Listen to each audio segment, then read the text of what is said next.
नमस्कार, मी हर्षू क्राईम बोलते ह्या स्टोरी चॅनल मध्ये तुमचं खूप खूप स्वागत आहे.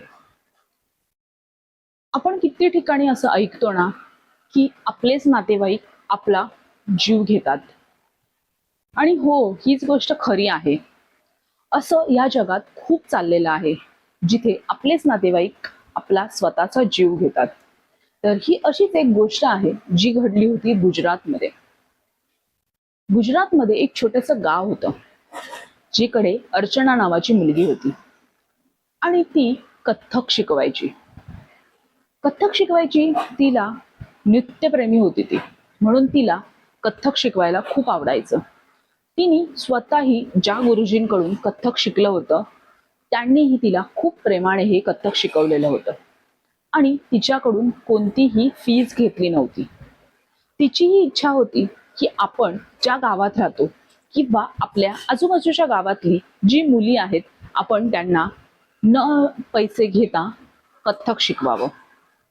म्हणून ती एक बाजूच्या गावामध्ये, जे एक तिच्या घरापासून अर्ध्या तासाच्या अंतरावरती होतं, तिथे जाऊन ती कथ्थक शिकवायची. तिचं तिकडे नेहमीच येणं जाणं असायचं.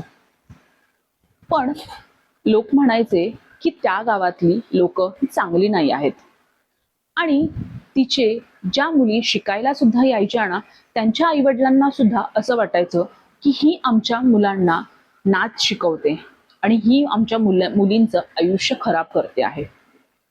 पण काय माहिती, तिने असा कधी विचारही केला नसेल की तिच्या या नृत्यप्रेमीला एवढी मोठी सजा भेटेल. तर एके दिवशी काय होतं माहितीये का? एके दिवशी अर्चना ही तिच्या शिकवणीसाठी जात असते. शिकवणीसाठी जात असताना तिची गाडी मध्येच बंद पडते. गाडीमध्ये बंद पडते. मग तिला विचार येतो की मी आता तर मेन हायवेला आहे, आता माझी गाडी कशी बनणार? तर ती खूप वेळ तिथे रस्त्यावरतीच गाडी बघते की चालू होत नाहीये म्हणून. थोड्याच वेळामध्ये तिकडे एक फोर व्हीलर येते. फोर व्हीलर मधली 2 ते 3 माणसं असतात, जी तिला विचारतात की काय झालंय म्हणून, आम्ही तुझी मदत करू का? तर ती त्या गोष्टीला नकार देते आणि ती त्यांना एक नाही तर 4-5 वेळा नकार देते की नाही, मी बघून घेईल माझं, तुम्ही माझी काळजी करू नका. पण तरीही जबरदस्तीने त्या गाडीतली माणसं खाली उतरतात आणि तिला म्हणतात बघू बघू गाडी, बघू गाडी, असं म्हणून म्हणून तिच्याकडून गाडी हिसकावून घेतात. आणि त्यावेळेला नेमकं 1 मिनिटाच्या वेळेमध्ये तिथे हायवेला कोणीच नसतं आणि ते तिला जबरदस्तीने गाडीमध्ये बसवतात आणि एक सुनसान जंगलामध्ये घेऊन जातात. सुनसान जंगलामध्ये घेऊन जाऊन तिचा रेप करतात. तिला खूप तडफवून तडफवून मारतात.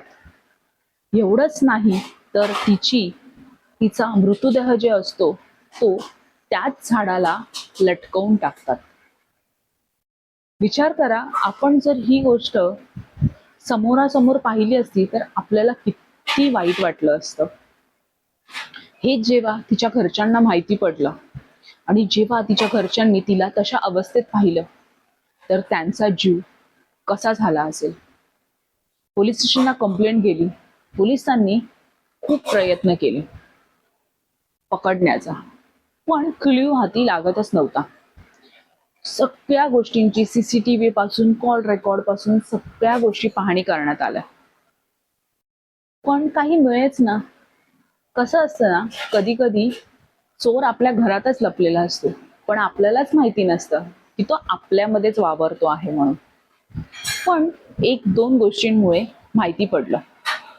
एक सीसीटीव्ही मध्ये एक कार जी होती, ज्या कारमध्ये अर्चनाला घेऊन गेले होते, ती कार सीसीटीव्ही मध्ये रेकॉर्ड झालीच नाही आणि ती नेमकीच हायवेच्या सीसीटीव्ही मध्ये रेकॉर्ड झाली आणि त्या कारच्या द्वारे आरोपीला पकडण्यात आलं. 3 आरोपी होते. 3 आरोपींनी त्यांचा गुन्हा कबूल केला आणि त्यांनी सांगितलंही हे की आम्हाला ही सुपारी कोणी दिली होती. तर त्यांना ही सुपारी दिली होती अर्चनाच्या काकांनी. का? तर त्यांच्या कौटुंबिक वादामुळे. पण त्या मुलीचा काय दोष होता की तिला एवढं तडफून तडफून मारायची गरज होती? नाही ना. भांडण तर वडिलांमध्ये आणि काकांमध्ये होतं, मग त्या मुलीचा काय दोष आहे? पण आपण कधी कधी रागामध्ये इतका खोलचा निर्णय घेतो ना, की आपण स्वतःही विचार करू शकत नाही की आपल्या आयुष्यात काय चाललंय आणि काय नाही चाललंय. तर ही अशी होती आजची गोष्ट. तुम्हाला कशी वाटली ते मला नक्कीच सांगा आणि चॅनलला लाईक, शेअर, सबस्क्राईब करायला विसरू नका.